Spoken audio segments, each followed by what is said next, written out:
जय श्री राम का नाम लीजिए, बोलो जय श्री राम की। आइए शुरू करते हैं।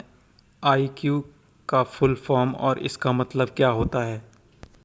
इसका जवाब है आईक्यू की फुल फॉर्म इंटेलिजेंस क्वांटिएंट है। इंटेलिजेंस क्वोशिएंट कई अलग मानकीकृत परीक्षणों से प्राप्त एक गणना है जिससे बुद्धि का आंकलन किया जाता है। आईक्यू पद की उत्पत्ति जर्मन शब्द इंटेलिजेंस क्वांटिएंट से हुई है, जिसका पहली बार प्रयोग जर्मन मनोवैज्ञानिक विलियम स्टर्न ने 1912 में 20वीं सदी की शुरुआत में अल्फ्रेड बाइनेट और थियोडोर सिमोन द्वारा प्रस्तावित पद्धतियों के लिए किया, जो आधुनिक बच्चों के बौद्धिक परीक्षणों के लिए अपनाया गया है। हालांकि आईक्यू शब्द का उपयोग आमतौर पर अब भी होता है। अगला सवाल है, छींक आने पर आंखें बंद क्यों हो जाती हैं। इसका जवाब है, छींक आने पर मस्तिष्क हर तरह का अवरोध हटाने का निर्देश देता है, जो इस नर्व को भी मिलता है और इसी वजह से आंखें बंद हो जाती हैं। इसका शोध भी किया गया है। इसके अनुसार आंखें और नाक क्रेनियल नर्व से जुड़े होते हैं। छींक आते ही फेफड़े तेजी से हवा बाहर निकालते हैं, इसलिए छींक आने पर आंखें बंद हो जाती हैं। अगला सवाल है, गिरगिट अपना रंग कैसे बदलता है। इसका जवाब यह है, गिरगिट की यह खूबी है कि अपने शत्रु को भांपते ही वह अपना रंग बदल लेता है, जिससे वे अपने दुश्मन की आंखों में धूल झोंकने में कामयाब हो। जिनेवा यूनिवर्सिटी के जीव वैज्ञानिकों के मुताबिक गिरगिट के रंग बदलने के पीछे इसके पीछे शारीरिक प्रक्रिया है। गिरगिट माहौल के हिसाब से रंग बदल लेता है क्योंकि उसकी त्वचा में फोटोनिक क्रिस्टल नामक एक परत होती है। यही परत प्रकाश के परावर्तन को प्रभावित करती है।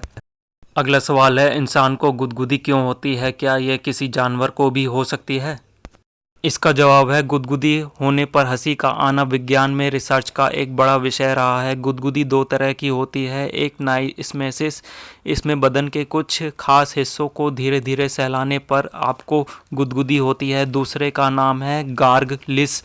इस गुदगुदी का एहसास स्तनधारी जीवों को ही होता है। इसमें नसों को छूने से होता है, जिन पर हम किसी भी चीज़ को लगने को महसूस करते हैं, जबकि खिलखिलाकर हंसना एक सामाजिक बर्ताव है।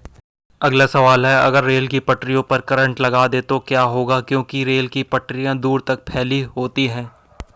इसका जवाब है, अगर रेल की पटरियों पर करंट लगा दिया जाए तो सबसे पहला सवाल दिमाग में यही उठेगा कि दूर तलक पटरियों को छूकर किसी को करंट लग सकता है, लेकिन ऐसा नहीं है। करंट ज़्यादा दूर तक नहीं फैलेगा क्योंकि पटरियां ज़मीन से कनेक्ट होती हैं। अर्थिंग सिस्टम के कारण करंट ज़्यादा दूर तक नहीं फैल पाएगा।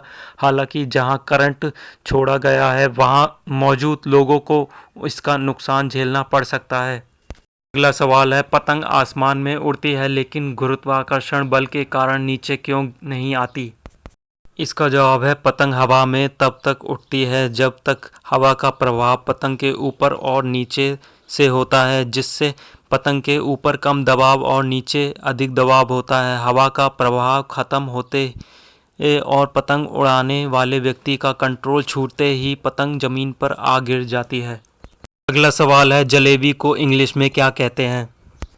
इसका जवाब है, जलेबी के अंग्रेजी में कई नाम हैं, जैसे funnel cake, round sweets and syrup field ring भी कहा जाता है।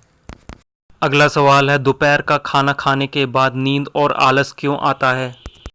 इसका जवाब है, गर्मी के मौसम में ज़्यादातर ऐसा होता है कि दोपहर में लंच करने के बाद नींद आने लगती है। दरअसल खाना खाने के बाद कुछ समय के लिए शरीर में खून की मात्रा कम हो जाती है। दूसरा, खाने के कुछ ऐसी चीज़ें होती हैं जो शरीर में आलस पैदा करती हैं। अगर आप लंच में दाल, पनीर, आलू, नमकीन खाते हैं तो नींद आने लगते हैं। इन्हें खाने से शरीर की नसों में खिंचाव नहीं हो पाता, जिस वजह से नींद आती है। अगला सवाल है, व्हाट्सएप चैट में HMM का क्या मतलब है।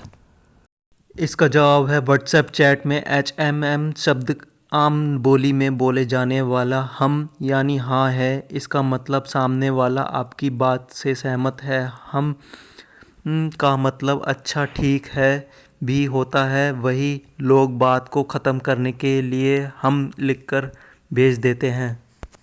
जय श्री राम का नाम लीजिए, बोलो जय श्री राम की। इस चैनल को सब्सक्राइब कीजिए, लाइक कीजिए, शेयर कीजिए वीडियो।